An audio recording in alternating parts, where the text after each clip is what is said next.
বন্ধুরা, লাউয়ের খোলা দিয়ে এত সুন্দর একটা রেসিপি হয়, আগে জানলে হয়তো লাউর খোলা আর কখনোই ফেলতাম না। তো আমি দেখো লাউয়ের খোলা আজকে খুব সুন্দরভাবে রান্না করেছি। তো কিভাবে করেছি তোমরা আমার সঙ্গে থাকো, প্রথম থেকে শেষ পর্যন্ত অবশ্যই দেখতে পাবে। আমি এখানে দেখো লাউয়ের খোলাটা নিয়েছি, আর আগের দিনকে আমি লাউ ডাল করেছিলাম, তো সেই লাউ ডালের লাউগুলোকে আমি একটু খোলাগুলোকে মোটা মোটাভাবে রেখেছি, কারণ এই রেসিপিটা বানাবো বলে। আর এখন আমি লাউয়ের খোলাগুলোকে একেবারে ছুরির সাহায্যে সরু সরু করে কেটে নিচ্ছি।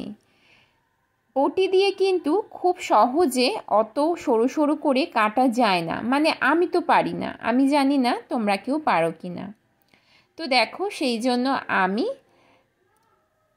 খুব সরু সরুভাবে কাটার জন্য ছুরির সাহায্যে কেটে নিচ্ছি। আর এটা যেহেতু কাটতে অনেক সময় লাগে, আমি সেই জন্য এটা আমি আগের দিন রাত্রেবেলা কেটে রেখেছিলাম, পরের দিন সকালবেলা রান্না করব বলে। কারণ জানোই তো সকালবেলা রান্নার ভীষণ তাড়াহুড়ো থাকে, হাজব্যান্ড টিফিন নিয়ে যায়, ভাত নিয়ে যায়, সেই কারণে।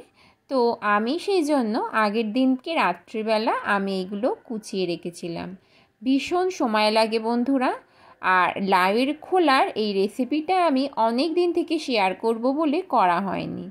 তো দেখো কথা বলতে বলতে লাউয়ের খোলাটা আমার কাটা হয়ে গেছে। এসেছি পরের দিন সকালবেলা, দেখো লাউয়ের খোলাটা আমি ভালো করে জলে ধুয়ে নিচ্ছি।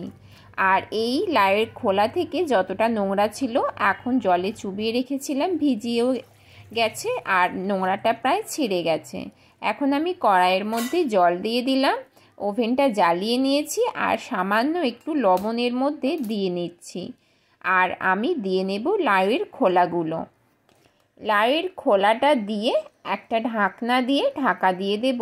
আর আমি লাউয়ের খোলাটা একটু ভাপিয়ে নেব, মানে খুব বেশি আমি সেদ্ধও করব না, মোটামুটি একটু ভাপিয়ে নেব যাতে শক্ত ভাবটা চলে যায়, আর তেলের মধ্যে কম তেলে আমি রান্না করতে পারি, সেই কারণে।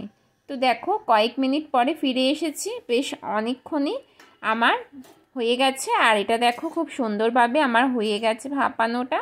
এখন আমি ভাপানো মানে বলতেই পারো যে আমি একটু ফুটিয়ে নিয়েছি। আর তারপরে এটা আমি চুবড়িতে ঢেলে দেব, মানে জলটাকে ঝরিয়ে নেব। আর আমার ভালো করে বেশ সেদ্ধ হয়ে গেছে, যেহেতু লাউয়ের খোলা একটু মোটা থাকে, সেই কারণে একটু ভালোভাবে আমি করে নিলাম। আর এখন চুবড়ির মধ্যে জলটা ঝরিয়ে নিয়েছি। আর এদিকে দেখো কড়াইটা আমি বসিয়ে সাদা তেল দিয়ে নিয়েছি। সাদা তেলে ফ্রাই করব। দিয়ে নিলাম কালো জিরে আর শুকনো লঙ্কা ফোড়ন দিলাম একটু ঝাল আনার জন্য। তারপরে দেখো আমি এখানে একটু আলু দেব, তার জন্য একটা আলু সরু সরু করে কুচিয়ে নিয়ে ভালো করে ধুয়ে নিয়েছিলাম। এখন তেলের মধ্যে আমি আলুটা দিয়ে নিলাম। আলুটা দিয়ে একটু নাড়াচাড়া করব আমি।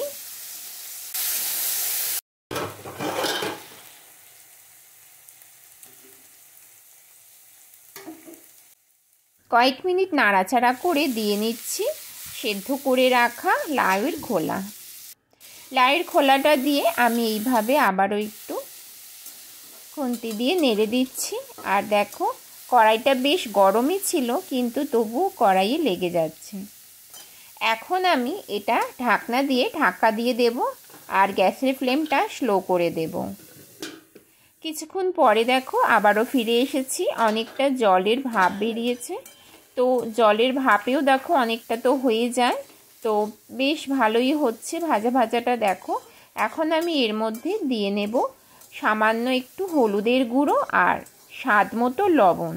লবণের পরিমাণটা অল্পই দেব, কারণ আমি আগে সেদ্ধ করার সময় যেহেতু লবণ দিয়েছিলাম, তাই লবণের পরিমাণটা একটু কমই দেব।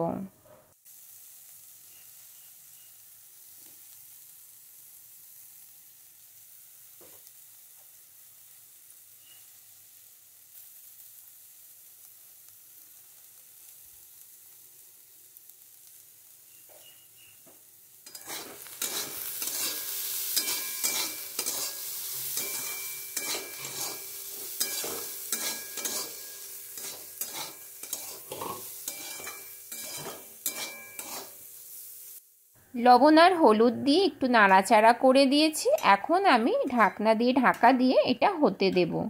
কয়েক মিনিট পরে ফিরে আসছি। দেখো কয়েক মিনিট পরে ফিরে এসেছি। আমার কিন্তু লাউয়ের খোলাটা বেশ ভালোভাবেই দেখো সেদ্ধ হয়ে গেছে, সাথে আলুও। আর খুব সুন্দরভাবে, যেহেতু এত সরু সরু করে আমি কুচিয়েছিলাম, তো ভাজাটা বেশ সুন্দর হয়েছিল, খেতে বেশ লেগেছিল।